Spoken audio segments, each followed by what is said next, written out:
Hey, what's going on, guys? Well, I have another knife I want to do a review on for you. This is the SOG Strike. All right, now before I get into the review, I just want to show you what this looks like without the metal overlay, which is right here, because I removed it.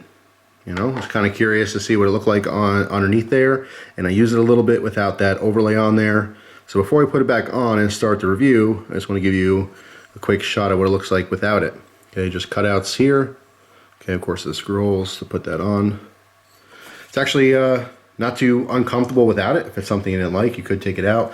The only issue I came across in using it is that right here, it's kind of a rough spot, okay? But again, not meant to be used without it. Just wanted to show that to you. All right, so we're back. I got that back on there. Takes 4 screws, but believe it or not, the screws aren't even really necessary because this thing is, you know, pinched down, and it's really tough to get, extremely tough to get off, because once you remove the screws, there's nothing to really hang on to. You have to get a really fine flathead in like the corner and kind of pry it up a little bit and push it off, but it's pretty much clamped on there. Once you know, push it back, it kind of clips on. So anyway, yeah, I just took it off because of curiosity. I want to see what it'd be like without it. If you live in an area where you do have a winter and you do have a, you know, colder experiences, colder weather, colder climate, metal on handles are usually a no-go because they really retain that cold, and it just makes it very uncomfortable to use without, you know, any kind of gloves or coverage on your hands. So yeah, but I mean, it is part of the design, just my own curiosity to take it off. So this again is the SOG Strike. There's a couple varieties of this knife. I believe there's a black nitride version. Okay, so this metal is not really like two-tone. It basically looks all black, if that's your thing. Obviously, you can see here we have a combo edge, which is not usually, you know, my go-to, but I'm not completely, you know, opposed to it. I just wouldn't prefer it over just a regular straight edge. Very interesting knife. Before we really get into the knife, I want to talk about the sheath, because there's 2 different sheath options with this knife. The standard sheath makes the entire package $70 in and about. You can get it for like 60 something, okay? But when you get this sheath with it, which is considered the Deluxe Sheath, then it makes it a $90 package, okay? So it's about a $20 addition to get this particular sheath. Now, why is this sheath so special? Well, there's a couple features, all right? When the knife is in the sheath, by the way, it does lock up very nicely, all right? There's no noise, no rattle. All right, nice firm lockup. Okay, you can see it's molded sheath. All right, I like that. But you have this feature here where you have a sliding plate, and that basically exposes the side of the blade to use this system together as a you know, shroud cutter, cord cutter, what have you. Okay, I do like that it doesn't rattle. Again, when it's in one position, it kind of stays there. You can see I can move it back and forth in the open position, but it doesn't rattle on its own. Okay, same thing when it's closed. You have some pressure built up, so it's basically like snapped open or snapped shut. You can adjust that if it ever gets loosened. There's a little nut there. All right, so it's not super, I mean, the idea to me is a little gimmicky, but it's well done. It is, you know, made of quality materials, and the design is a pretty quality design. So the idea is obviously you have this for a shroud cutter, strap cutter, whatever, but you can close it so it's not exposed. All right, that's pretty cool. Then we also have the sharpener, which is clearly labeled on there in case you forget.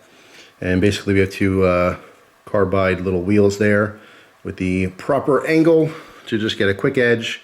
So I mean, if you're really beating on this thing, you do have a little sharpening system integrated into your sheath. I mean, in a survival situation, which, by the way, this knife, I mean, what would you categorize this knife as? You can see, you know, the seal skeleton guy on there, and obviously the name, SEAL Strike.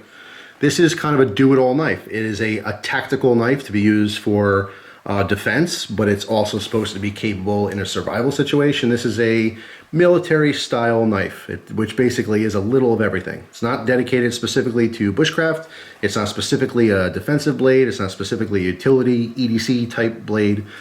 I used it like that. I used it like a utility knife. I'm obviously not going out into combat, and it's not dedicated for woodworking or anything like that. So I used it like a utility knife. Just cut a couple different mediums. I did cut a little bit of wood with it. Didn't excel at all, as you can imagine. Mostly just ripping down cardboard, cutting plastic, stuff like that. So anyway, more about the sheath here. We also have an integrated ferro rod. Okay. but instead of writing that, they just wrote sparks to keep things simple. All right, so there's your spark rod. It actually works very, very nicely, okay? Using the top portion of the blade here, all right, just get it on like a 45-degree angle. You do get plenty of sparks. And you have, I don't really know how many strikes you'd get on this. My only issue with this, I mean, it's a very cool feature. Of course, it's not needed, but yeah, to integrate different things into a sheath, which may come in handy, that's great. But you're not going to be lighting many fires with this, okay? It's not protruding that much off of the top of this sheath. Meaning, make each strike really count. If you had to use this for survival, if you're lost somewhere, you don't want to run out of that. That's going to be obviously very, very good for you, but there's not a whole lot there. Not a huge deal. It's a, again, gimmicky idea, but it's done well in this package. Okay, so I do like that. All right, so all these different features, they're cool. They're nice little additions. Not something that I'm, something I really, really need in a knife sheath, but there's one feature on this sheath that I want on all of my sheaths of this size, okay? Keep in mind, this is what I would consider a medium to small fixed blade. I mean, it's not super small, 9.5 inches overall, and our blade is just under 5 inches. But I consider this a medium knife. I mean, you can see it in comparison to my hand here. What I really, really like about this sheath is right here. Look at this, deep conceal, huge spring pocket clip. This thing is awesome. Because I use this as a utility style knife, I did EDC this for about 3 or 4 days just to see how it would carry, because I wanted to carry this on the inside of my waistband. Okay, it's gonna ride all the way down like that. Super, super comfortable, believe it or not. Even with all these like little nuts and all this crap hanging off the sheath and this thing, sliding back and forth, although it didn't slide back and forth. It looks like there's a lot of there to like rub on your pant leg or rub against your leg when you're sitting or squatting or whatever, but it didn't happen. It was totally comfortable. But I love this concept. It would work much better, obviously, with a very sterile sheath. A very simple, smooth system would be even better. But I didn't find any problems with all these little nooks and crannies poking everywhere.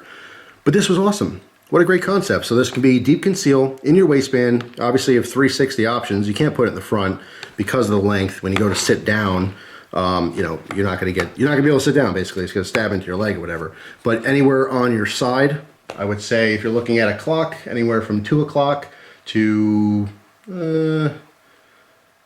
probably 5 o'clock, 2 to 5, and then again from 7 to 10 is basically your range of where you can put this on your waist and still be able to be very mobile and agile. You can squat and jump and bend over, stuff like that. It's not going to be uncomfortable.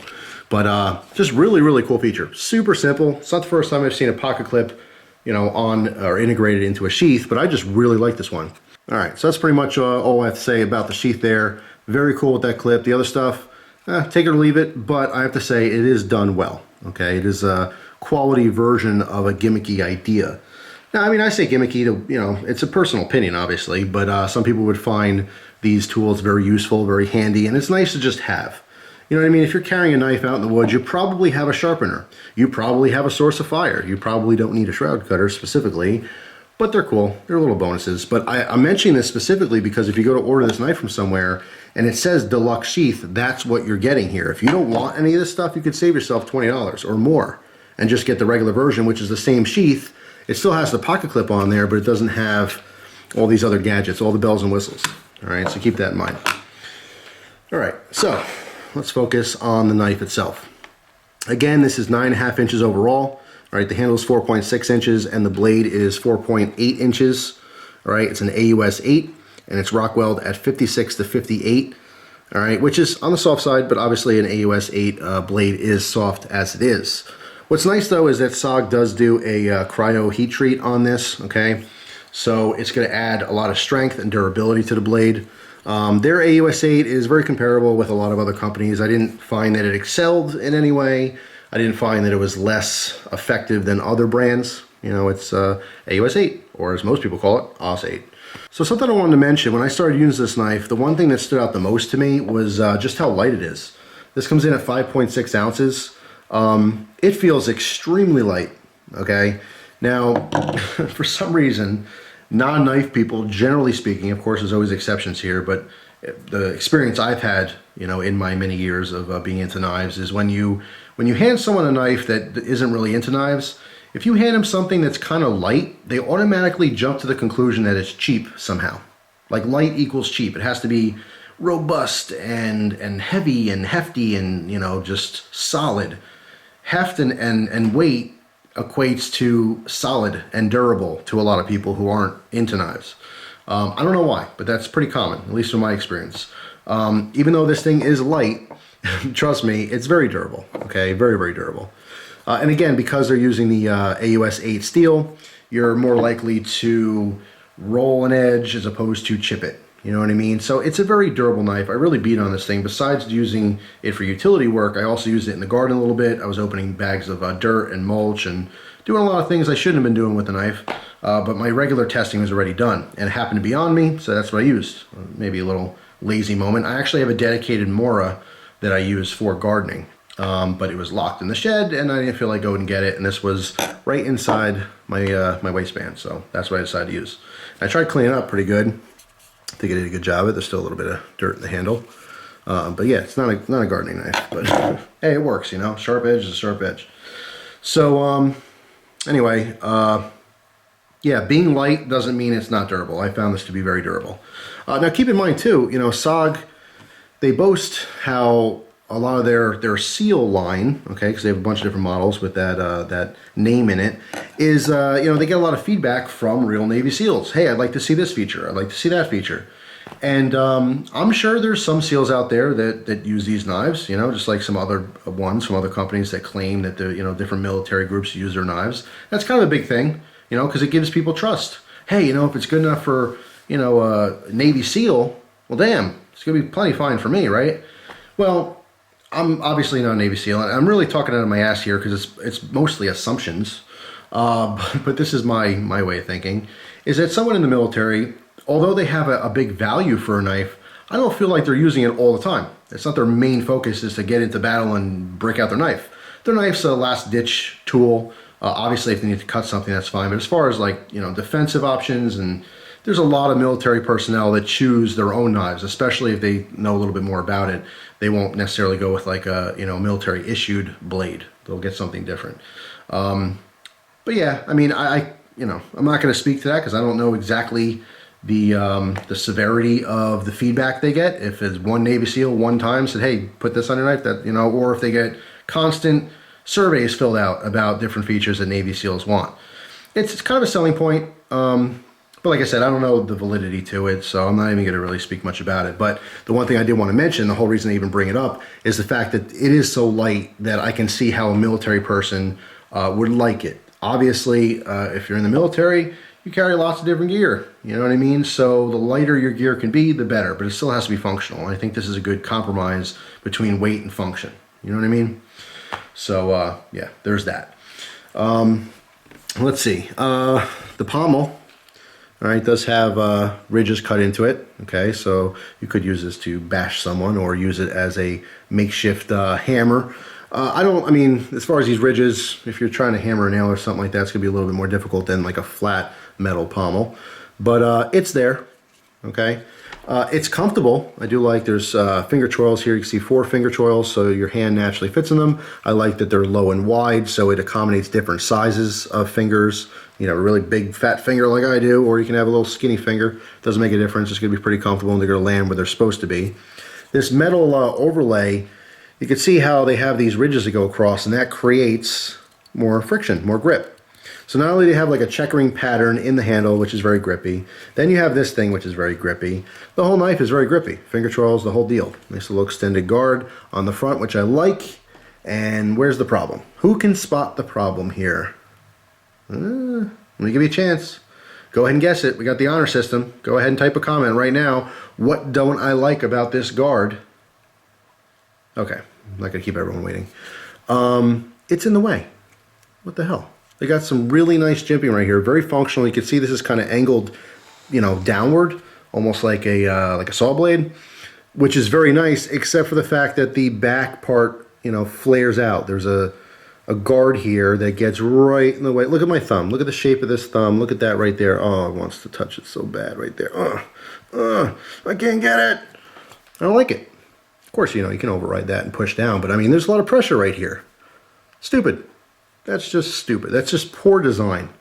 You know what I mean? You got like this nice knife, lot of things going for it, and then someone went ahead and did that. I don't get it. I really don't get it. I mean, when they made this knife, didn't someone grab it and, you know, at the factory and say, yeah, this is great? I don't know. I don't like it. I don't know. Just, maybe it's just me. I know I'm kind of being silly about it, but I mean, I'm serious. That sucks. That's no good. No bueno right here. All right. I'm almost tempted to just grind that down, but then the knife will look like crap. So I probably won't. Yeah, not a fan of that though. The blade style is a little bit, I want to say fantasy. You know, just overall the grinds. It's a very useful edge. Now keep in mind, all this doesn't matter. I mean, this is your business end of the knife. Whatever's under my hand or finger there really doesn't matter. Okay, we have a nice clean edge, a little bit of curve, nice point on here. All right, good slicing. Obviously, you have a little run of serrations. When I see serrations on a blade, I want to see a run of serrations. Okay. Now, some people use them like a saw. I mean, I don't know. That's not really how I see them to be used. If you have a nice sharp set of serrations, when you start down here at the heel and you work your way forward, you should cut through whatever you're cutting through by the time you get to the, you know, plain edge portion of that blade. But hey, that's just me. But I like a nice run of them. I don't want to see a little tiny, yeah, it's half, you know, serrated. No. This is better than most, but in my opinion, it should be like right here. Now you see some companies like Cold Steel, they'll put them all the way up here, but they do give you that short run of straight edge, which is very, very valuable. Okay, you need that. But I'm thinking like somewhere like that. You know what I'm saying? I want to run like that. If I'm going to do serrations, I'm going to do it right, and it's going to rip and tear through everything. But obviously maintaining serrations is a problem for a lot of people, for everyone. All right, there's very few people out there that can just get a razor like factory edge on those serrations. By the way, I did get this brand new and it had a nice factory edge on it. Okay, but anyway, you can see like we have a 3/4 grind on here. Yeah, I mean, it was an okay slicer. You know, it didn't really stand out above, you know, other knives, but it wasn't a slouch either. It was a pretty good slicer. It was okay. Let's see, what else can I say? There is a big, huge lanyard hole. So if that's your thing, you can of course throw a lanyard in there. It is hollow ground. Okay, it might be hard to tell with that coating, which I don't know offhand what that coating is. But again, I'm guessing it's the nitride coating. This one just happens to be in a gray as opposed to the black version. It's really a decent blade. The price again, 70 bucks, 60, let's say 65 bucks for like the base model. And then you're talking a little over 80, close to 90 with the super cool sheath. There's so many knives out there to choose from. I wouldn't choose this first over lots of other options, but it's really not a bad knife. I have to say, it's not a bad knife. It just has some features I personally don't like about it. This is wrong though. This thing right here, that's no good. Seriously, that's not good for anyone. No one's gonna say, no, that's fine. No, you're lying. It's not fine unless you have an oddly shaped thumb, or maybe you were using a saw and you took a chunk out of your thumb right there and it happens to fit perfectly for your hand. You'd be lying if you said that was comfortable. It's not. But other than that, the best way I can sum this up is this is functional gimmick.